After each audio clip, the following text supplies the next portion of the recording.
everyone, we are Geeks Not Nerds. I'm Captain Logan. I'm Eric. And welcome Eric to the program for the first time. Not that Eric and I have never done a video where we just talk about some topic. It's not all that. It's just in the format of GNN where you got to see the intro thing right, and then we're at the end, Eric, who I will tell him about this now because he probably is not aware of this, and we didn't talk about this before the video. At the end of the video, we'll say, and I'm Eric, reminding you to support your local comic book store. Oh, okay. So, we'll see if he remembers. Okay, so Eric came up with the topic for this week. And Eric, what would you like to chat about, sir? We're going to talk about, I don't know, something I've observed. I call it a theory, which is, see, you put me on the spot and I immediately forgot it. Eric, it's about how geeks tend to have inferiority complexes. Inferiority complex. Geek inferiority complex. There we go. Yeah. See, I love this because this happened to me and Vince and other people on the show before. What's great is everyone watching knows the topic because there's a title. And so we're sitting here going, I'm not prepared. Everybody's like, Geeky Inferiority. How far would you like us to jump into the video? Anyway, so what's this theory of yours? We started twice. Yeah, and we didn't cut it or anything. This is the longest intro for there's nothing of there's no meaning. There's nothing. Anyway, so what is your theory? What is the geeky inferiority complex that you speak of, sir? It's something that I've observed and noticed across everyone I know that has geeky interest, is that you always kind of feel like a fake fan, or at least not as good a fan as someone else. So I like Star Wars, but I don't like it as much as those guys that have read all of the novels and know everything. You know, Indie Comic Book Vault came out of, us talking and you being like, man, I feel like such a fake comic book fan because I only read Marvel and DC. While you read all of these other things. Meanwhile, after I decided to do Indie Comic Book Vault, and then realized Manos was going to be part of the team, I was like, well, Manos makes indie comics. What am I here doing talking about indie comics? Yeah, and you just never feel qualified. Yeah, with everything. Like, I feel like I'm a pretty big Batman fan until I talk to Steve Baxi. Yeah, but I feel like everybody has that, and I want to find the person that knows Batman better than Steve Baxi. Like, I want to find the person that makes Steve feel like we feel when we talk to Steve. It's Grant Morrison, but he wrote Batman, so... Yeah, and I want to find that person that was not involved in the creation of any of it. I want to find that person, But this is a thing that I agree with you. I think we all have this sometime to some extent, and it's the big reason that I have always felt really trepidatious about calling myself an expert or even sometimes an enthusiast in very much of anything. Or a Trexpert. And I was going to mention Trexperts because I was never comfortable with that. It always seemed like a good title, and I felt like at the time, and this is not true now, at the time, I even looked around a little bit to see if there was anybody on YouTube doing like a straight up Star Trek show, and I mean obviously there's a lot of them now, but we got in early enough that there wasn't as much stuff that was devoted to like just one thing, and just probably one property. At best like SF Tabriz maybe. Yeah, and of you course guys first started doing that. And of course he was one of my big inspirations. The thing about Debris was he was doing mostly Star Trek stuff, but he didn't have like Star Trek in his in his name or anything like that. So and it wasn't about like let's talk about, like, you don't have to be an expert in Star Trek necessarily to talk about some of the stuff he talks about, although he obviously really knows his stuff, so you're right, there is that. But that was the one thing that at the time I felt qualified enough to call myself that, and wouldn't you know it, it didn't take long before I was really uncomfortable with it and wasn't sure about that because there would be other people that would pop up. And the thing is, Star Trek's a slightly different animal for me, or at least it used to be. I think that has changed. Some of it's just being rusty because the last few years I've immersed myself so much in comics and other things for the channel that Star Trek has taken and kind of Star Wars. Yeah, which is bizarre. Yeah, but it's taken a bit of a back seat, and so but it used to be that whenever I would run into people that knew Star Trek way better than me, much of the time, and I don't want to sound like a fanboy when I say this, much of the time I would be like, okay, they know more about certain areas that I just don't care about, so it doesn't count. Like, I don't really care about that. Like, you'd find people that knew... Yeah, I have that with Star Wars stuff, where it's like, well, yeah, ship model numbers and what the weapons are called, but I don't care about that. That's not important information. Yeah, who cares what Han Solo's blaster pistol is called? Yeah, or who cares what Kirk's Starfleet serial number is, or even like the number on Yeoman Rand's quarters. Like, there's people know stuff like that. I don't know why it's not significant. Running a Star Trek club for a long time, I've always, tried to. I've always kind of built a certain, and I guess it's somewhat arbitrary. I mean, I try to keep things, mostly about characters and stuff. But I talk about things that are kind of obscure, but seem to me to kind of be significant in some way. But I would try to build a standard, at least for myself, of what I thought was significant and worth knowing. But obviously, that's going to be somewhat subjective, for different people, and people will be into fandoms for different things. So you have people that are into Star Trek just for ships and technology and stuff, and that bores me to tears. And Eric has that with Iron Man armors, and I don't care. But I know there are people that actually know the specs of the Iron Man armor. Yeah, you don't care about that. And explain to you what each piece of the armor does, and I'm just like, well, aesthetically I like this, and I have opinions on armors, but not to the extent of some people. I was just making fun of you. It's fun to get. It's fun to get sometimes the Star Wars cross section books that'll show you this is this port and this is this weapon and all the different things on it, and those are fun to open up and glance at for a second, but I don't spend any time with them. I don't memorize them, and not with Star Trek either. Yeah, and then there's the people that look at those books and go, "Oh, this is wrong. You made a mistake here. So this hallway is 7 centimeters larger than this." Yeah, and I mean, I don't want to get too far away from the topic. I guess the reason I bring that stuff up is, when is it that, and when is it a thing that makes you feel kind of gives you that fear of inferiority, where you're like, oh, I don't know it as well as I thought I did, or because for me, I guess the big thing is, I feel that way when I feel like I've been being a fanboy about a thing, where I've been, because it makes me feel like I'm pretending that I know a thing too much, and of course I never, the point is never to be elitist and snobby and make other people feel bad, like they're not into a thing enough that they claim to be a fan of. And it's funny because Vince and I once did a topic that was almost the reverse of this, or the other side of it, talking about how it's not it's not cool to be snooty and tell people that they can't be a fan of a thing that they don't know enough about. So we talked about what does it mean to be a fan of something, and is it okay to not be an expert and call yourself, how much you get to know before you call yourself a fan. And this is kind of the other side of that. Which is interesting, and so when does it do that? When does it do that to you? When does it stop being that person likes obscurities, and that person knows what I wish I knew? Well, it is anytime people know more than me about something, and they also have other interests. It's one thing for I am Star Wars guy. I have read all the Star Wars books. That it's fine that person knows more than me.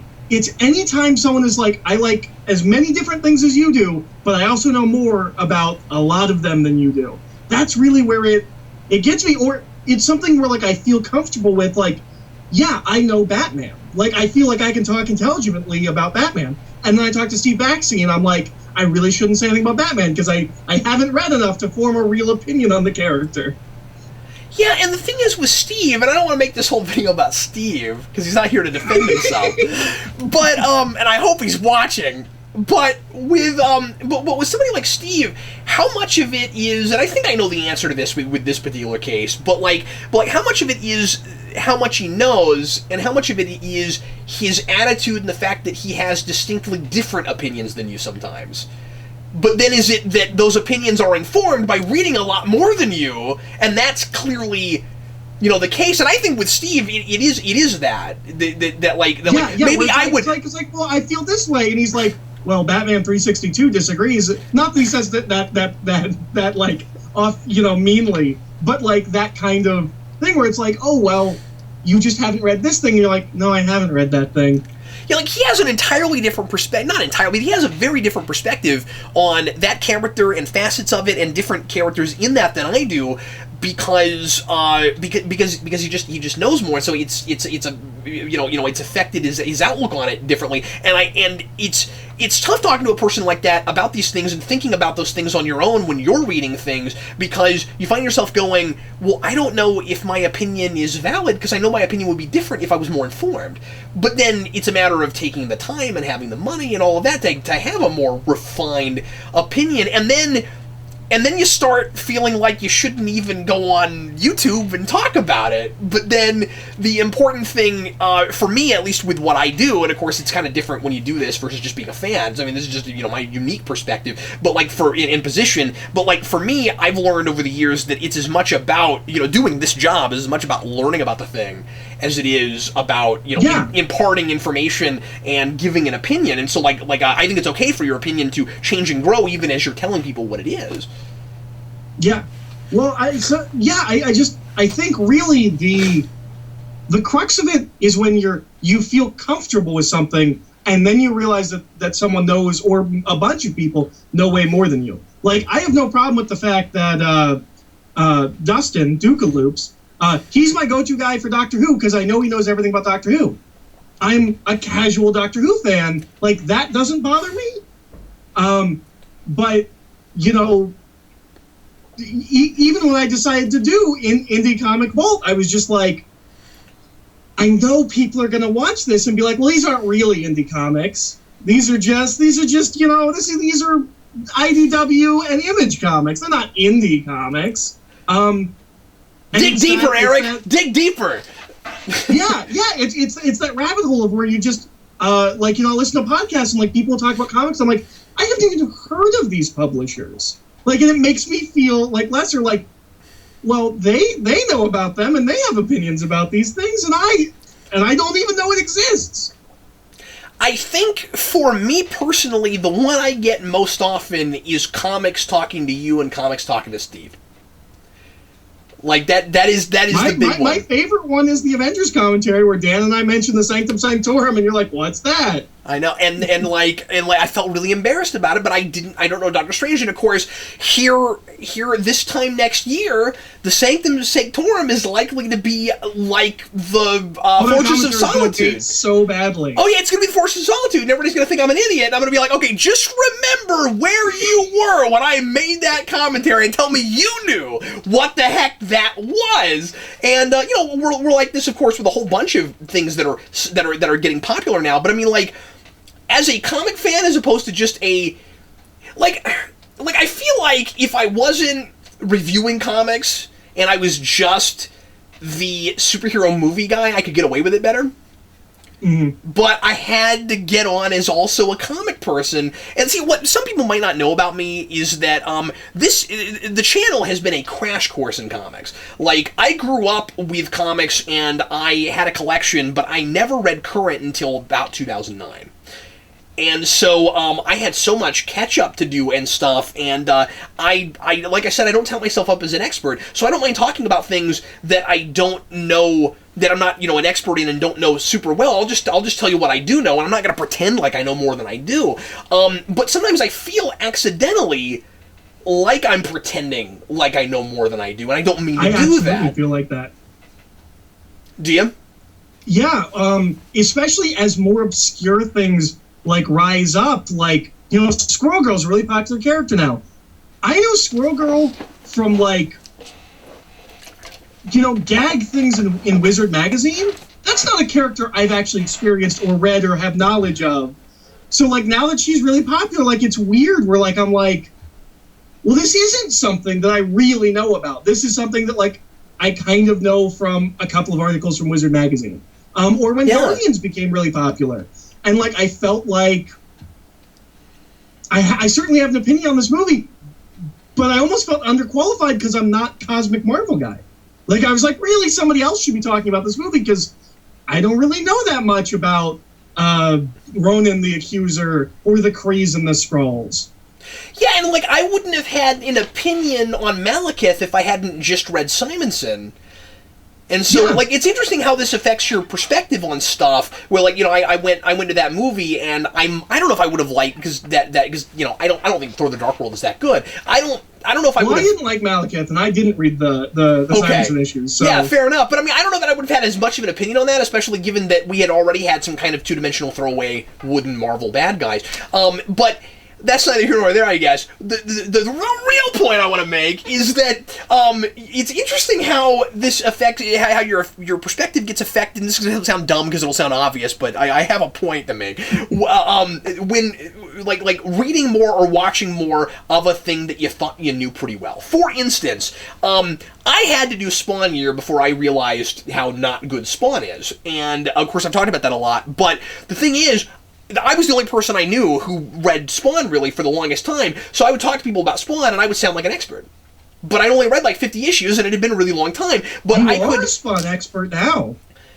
I mean, I want to say that it's been long enough that I've allowed some of it to kind of you know fizzle out of me. So I'd like to think that I'm less so, just to keep my sanity. But yes, unfortunately, once you've read, and I say unfortunately just because there's some of that I would love to just kind of forget. Like, it'd be good if there was, if I what do you call it? If I had if I had some repressed memories about Spawn, that would be okay. And then I'll go back and rewatch Spawn, and it'll all come back to me. But anyway, I used to talk to people about Spawn sometimes and tell them like how weird and counterintuitive some of the plotting was and stuff, and how I had kind of a love-hate relationship with it, like I did Smallville. And then I actually read it, and I was like, I wasn't qualified to speak about this.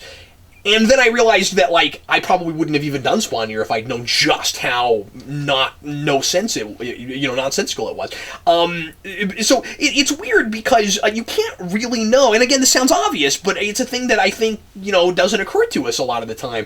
And not just with fandom stuff, but just with anything. That sometimes I think, and this is maybe the big point I'd like to make now that I'm thinking about it. Like, I'm glad we got to this. Sometimes it's easy to think that having an interest and a passion for a thing is the same thing as knowing a lot about it. Like, I think that happens with people, where you're. Are you still with me, Eric? Are you there? Mm-hmm. Are you still with me? Yeah, I'm right here. Oh, sorry. I think we had a lag there. Are you? Are you good? Are we caught up? Yeah, that was weird. Do you? Okay, cool, sweet. Sorry. But like, do you agree with that? That like sometimes it seems like, and I think we're all guilty of this sometimes, that you'll like something and be passionate, or think you're passionate, super passionate about a thing enough that equates to knowledge that you don't actually really have. Yeah. Well, and I think. I don't want to get weird and existential here for a second, but I think as people, we latch on to things, and we feel like, when I first started reading comics, I already felt like I knew who Spider-Man was. Yeah. Because I'd seen the 90s cartoon. And I think everyone has that, and especially in comics where it's something where it's, 50 to 70 years of history, there's always going to be someone that's like read more than you. Like I'm pretty sure I have a good take on who Peter Parker is and things like that, but I certainly haven't read as much as Dan. And what you have read? Sometimes when you're talking to people, I think it feels like when you're by yourself, you feel like you kind of know everything, and when you start talking to somebody, it's like saying you're a big Harry Potter fan, but having read just the first book. Like, you're talking to somebody else, and they're like, oh no, I read all 7. And you're like, yeah, I have just read, 200 issues of Spider-Man. I really don't know that much. And as I said, considering how this relates to that video that Vince and I made years ago, all those years ago, I like that. I think that it's okay to say you're a fan of a thing and not really know a whole lot about it yet. Like, I think it's okay. I love this thing. I'm getting into it. I think it is wrong to pretend like you know more about a thing than you do, but that's just lying. I think it's always wrong to pretend like you're to put up a front and just pretend like you know a lot of a thing that you don't really know anything about. But like, I think it's okay to be a fan of a thing. And like, I think it's okay. This is the thing that he and I talked about. Like, I think it's okay to say like, I'm a big fan of the Marvel characters in the movies without having read in the comics until you start saying I'm a big fan of the comics. Well, you haven't read them, so it's just weird to say that. But like, that's not me being snooty or anything. It's just weird to say that. As things have happened, like, I think you are kind of getting that. Like, you're getting people that are Iron Man fans. Oh, yeah. But they're really just talking about the movies. Like they're not really talking about the comics. And, like, now it's becoming, like, a weird... Because this version is so much more popular than this version, like I feel like back in the day there was a more kind of definitive, like, well, yeah, okay, you like the cartoon, but that's not really the real version.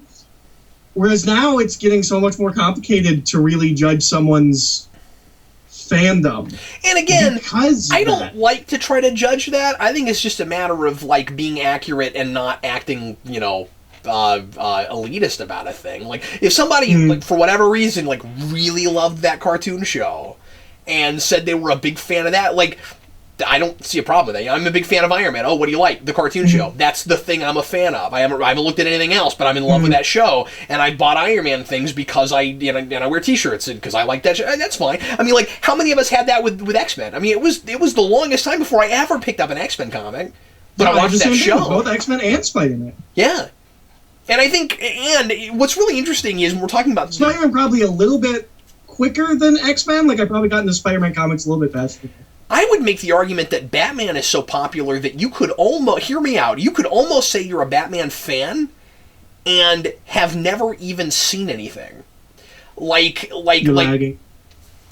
Oh, sorry. Are we caught up yet? What's funny is, as the quality decreases, like, the actual video quality decreases, so you become like a map painting, and then you slowly become a video again. There's probably some sort of, like, deep metaphor for something in that. That's great. And then you're becoming a person. And now you're a magic eye painting. And can you hear me okay? Are we good? We've gotten to a point where Batman has become such a, like, fashion thing that you can almost be a Batman fan and have never even watched any Batman. I mean, like, there's like we're to that point with some of these characters. So, like, that gets really interesting. I had a moment the other day where I realized there's a whole generation where the Arkham games are to this generation as the animated series was to our generation. It's been, I mean, I can't get my mind around the fact that it's already been long enough that kids have grown up with that, and that's the main thing they know. I mean, like Arkham Asylum was what, 07? 06, 07?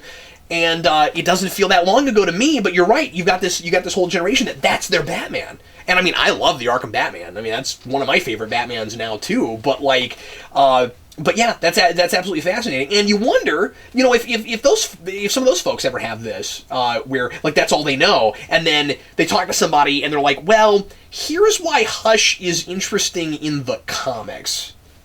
For for instance. Well, Eric, because we got lag and stuff, do you have any final thoughts about this before we move on to rants? No, I don't know if there's any, like, final conclusion to this theory. It's something that I feel like is really prevalent in the geek community. I don't know if it's prevalent in other fandoms. Like, I don't know if it's prevalent in, like the music community. But it's certainly something that, like, I see, like, kind of with everyone. And I don't feel like anybody's ever vocalized it, which is really the reason I wanted to talk about. I feel like it's something we all kind of universally have, we just don't talk about. Yeah, I mean, I guess my big question is, what do you do with it? Like, do you just read more? Do you like is it bad that we sometimes feel this way, or does it kind of help us keep perspective? Like what do you do with that? Or, like, should you just ignore it because it's not really much of a problem? I don't have the answers. I'm just the question. So I don't know. Those are the questions I would ask, and I mean, like, you know, again, GNN is always about starting a conversation as much as it is about having one. So, you know, I'd love to know what people think about that, and if this is a thing that you folks ever experience. Let's go ahead and go on to rants now, and we'll start with your rant, Eric. What would you like to complain about today, sir? Bring in the rants back. Rants about hoverboard shaming. What? Okay, so we have this thing out now, right, called the hoverboard, where it's, I don't know, it's kind of like a skateboard, but it's got wheels on it. It's kind of like a Segway, but without, like, the handle thing. And they're calling it a hoverboard? I didn't even know that. And it's called a hoverboard. Oh. And everyone, including myself, immediately, we all, like, unanimously rolled our eyes and said, that's not a hoverboard, that has wheels. A hoverboard hovers. But here's the thing. I've actually seen one now. It's pretty cool. It's not a hoverboard, and I will give it that. It would be like if you invented the katana, but said it was a lightsaber. And everyone's just like, that's not a lightsaber. Well, no, it's not a lightsaber, but it's a pretty cool sword. So I'm going to say we should stop scoffing at the hoverboard for not being a hoverboard and just accept that it's kind of a cool little thing. But then the question is, when we finally get a hoverboard, then what do we call that? Because, I mean, that technology is being worked on, and there's a thing that gets close. The Ghostbusters figured this out in the 80s. That's a good... Yeah, and every famous person on Twitter. Did you hear me? Because that joke's funny, and you should laugh at it. Yeah. I didn't hear you. This sucks. Say it again. Every time I say something amusing and I'm waiting for a response, I say... And it was well timed and everything. You said the Ghostbusters figured this out with real, and I said, and every famous person on Twitter. Okay, good. That's a pretty good joke. Yeah, thank you. It was better if I didn't have to tell you it was a joke first. What was weird was when the Real Adventures of Johnny Quest did it, and it was just a Johnny Quest sequel. Yeah, I was like, what's real? Well, it was real because it was in 3 dimensions, so it was sort of, you know, like... But only some of the episodes. Oh, that's true. You know what, they should have called that Virtua Johnny Quest. That's... Or do the Voltron thing of just Johnny Quest in the 3rd dimension. Okay, so, are you done? Are you done with your... I'm done. Hoverboard? That's my rant. That's a great rant. Stop hoverboard shaming. It's kind of cool. That's a great rant. Today, my rant is twofold, and both folds are about adult coloring books. I don't understand why adult coloring books have to be called adult coloring books, because I don't, like, a lot of them are, like, pretty intricate and stuff, but I still feel like you could hand it to a 7-year-old. I mean, is there coloring wrong? Is there a way to do a coloring book incorrect? I mean, I guess not staying in the line so that there's maybe precision. So, I don't know, if you were going to grade coloring, you know, the 6-year-old might get, like, a 65% when grandma gets a 97, but, like, is it a problem? Like is there some reason that a kid can't? And the flip of that is, so adults are coloring now because we've got studies that show that it's good for your mind and that it helps you concentrate, and all those things are true, and there's nothing wrong with adults coloring, but is there anything wrong with an adult that likes to color going to kids' coloring books? Like, is that a problem? It's like, oh no, you need the $15 adult coloring book. It's like, I'm a comic book fan. Why can't I... Come on, grow up. Draw a color in an adult coloring book. Yeah, well, and the thing about it is most adult coloring books, until we get to the second fold of my twofold thing, is, you know, most of those are like abstract things, you know? It's like I don't know if you've looked at them, but it's like you're coloring in a stained glass window or something. And it's like, what if an adult wants to color, I don't know, a thing that looks like an actual thing, you know, like, and like, what's wrong? Yeah, what's wrong? Did you say Pac-Man?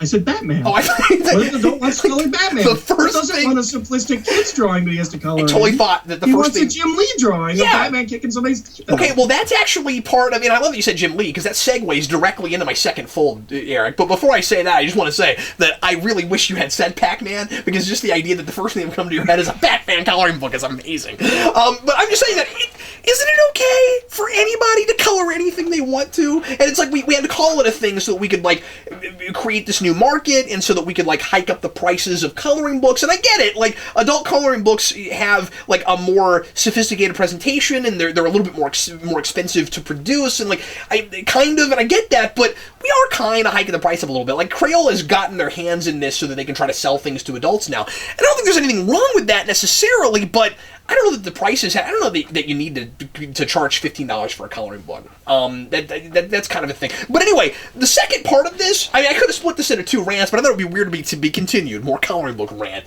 The other thing is, I don't know if you've seen this, but the comic companies, the big 2, actually more than the big 2, I'll get to that in a second, have picked up on this and are now re-releasing comics in black and white and calling them adult coloring books. Yeah, that's why I said Jim Lee, is because I've seen the Hush one. The Hush one, it's ridiculous. It's totally bogus. How are you charging $15-20 for that? It's not a coloring book. It's that book reprinted in black and white. Not the same thing. It's not colorable. Open it up. Too much of it is shaded. Why would you want to color that? Like, what if you had released the pencil drawings that were inked without all the like where you just inked the basic lines and you didn't actually do all the artistic inking? Now it's a coloring book, and I can almost see you charging more for that because of the work that it would take to go back and get those and do it and re-ink them. To undraw it? Well, you wouldn't undraw it. You would take the original pencil drawings and you would ink it differently. No, I was just trying to think of like a term for it. Sure, let's call it that. Undrawing. Yeah, sure. So I think I just think that's weird that you would put that back out, because here's the thing. These companies are acting like they're brilliant. I came up with this 5 years ago. I bought an old DC, what were those called? The black and whites? Showcases. Yeah, I found a cheap showcase, and I was like, that's 500 pages for my kid to color. And I bought it, and I saved it back for Jason, and when he was old enough to color in it, because he was only like 1.5, 2 that, and he wouldn't have quite been able to do it yet. And but I guess that would have been an adult coloring book, and I should wait until he's 18 before he can color it, Eric. But the thing is, the one I bought anyway, and I forget what the character was, but the one I bought it was Flash, I think. But the one I bought was earlier art. It was a little bit more simplistic, and it wasn't as heavily inked as something like Jim Lee, so it looked like coloring pages. Release him like that, I think it's super cool that the big 2 and comic companies in general might get into that game, but it sounds to me like they're kind of money milking it a little bit, and I don't like that. Well, and didn't you say Hush is only like the first third of it, and it costs about as much as it costs to buy the Hush trade? Yeah, and they're gonna release more of it, and I'm like, wouldn't it be cooler to release like a book of covers or like interiors? Yeah, it's Jim Lee. Like, just do the splash pages. Yeah, release different interiors. You don't need the whole story. You don't need to color the whole. I mean, I can see the appeal of I'm gonna color the whole story, maybe, but wouldn't it be a lot cooler to just get the Jim Lee pinup thing? Okay, so Todd McFarlane next week, and this is why I bring it up right now, and I'm going to be getting this for my collection, regardless of what it looks like and if it's stupid. Todd McFarlane's doing a Spawn one next week, and the way he has talked about his, it sounds like it's not like a full story. It sounds like he is picking and choosing certain interiors and putting them together, so it sounds like he might be doing it right. And the same way he writes a story. Well, that's the thing, is that Spawn should have been a coloring book in the first place, and that's like all it should have been, because it's art over story. It looks cool, and that's the thing it has going for it. So just make it a coloring book. It's a great idea. I always used to say just make it posters. Now I'm like, oh, this is better. Make it a coloring book. Make it interactive for me. If it's awesome, I'm gonna buy 2, and I'm totally gonna color 1, because I think that would be cathartic. And I might even put different certain captions over people's heads, and rewrite certain bits of Spawn. That'd be fun. But anyway, so like he might actually be doing his right. I'd be really surprised if his came with I don't know yet, but like came with word balloons and stuff. Like, I bet they'll just be the art. Because one thing you got to give McFarlane is that he knows how to make a page look good. It'll be like, oh, it's a coloring book. So, here's what a coloring book should look like, is what I'm hoping. Well, the thing is, it's going to say Todd McFarlane, like, in big, bold letters, like, across the top, and, like, everywhere in it, but all the art's going to be somebody else. Yeah, but the thing is, I can't remember, the thing I read where he talked about this, I can't remember if he said that any of it wasn't going to be his, but he acted like a lot of it is his. Okay. But I don't know. Is it new drawings, or is it just like him using covers and splash pages and things like that? Yeah, he's going back to classic stuff. I don't know that there's anything new in it. I mean, I wish there was some new stuff in it, but again, if you make it a collection of art and you put it together in a certain way, like, it still could be a good piece on its own. Well, off the top of my head, like, just the first, 10, 12 covers? Those are all great pictures. They'll be perfect for coloring. I think so, too. Yeah, and certain interiors from those, too. I mean, frankly, he could put out issue 10 that way, and I'd buy it. I mean, that'd be a fun thing to color. Was it issue 8? Which one's the ice cream one? No. That's 5. I'm not coloring 5. But you know what? But you know what 10 is? 10 is his treatise on the problems in the comic industry. That'd be a fun one to color. Yeah, because you've got all those vaguely copyrighted hands. Yeah, you color all the hands, and you color Superman without a face, and you'd color Cerebus at the end, and that'd be fun. I'd do that. Yeah. I mean, don't charge me more than $5 or $6 for it, but I'd color that anyway. So that's going to be it for us today. Everybody, thanks as always for watching Geeks Not Nerds, and leave your comments and let us know what you thought of today's topic and of our rants. Thanks for suggesting we bring rants back, Eric. Well, actually, I guess it was somebody in the comments. It wasn't me. It was somebody in the comments. No, you just made me want to do it more when you mentioned cupcakes. But anyway, thanks again for watching. We sure appreciate it. And if there's something you'd like me and somebody else to talk about in a future video, leave that in the comments as well, or send me a personal message through Geekvolution on Facebook, and we always see those. And in the meantime, I'm Captain Logan. I'm Eric. Support your local comic book store. Good job. Thanks for watching, folks. We'll see you next time.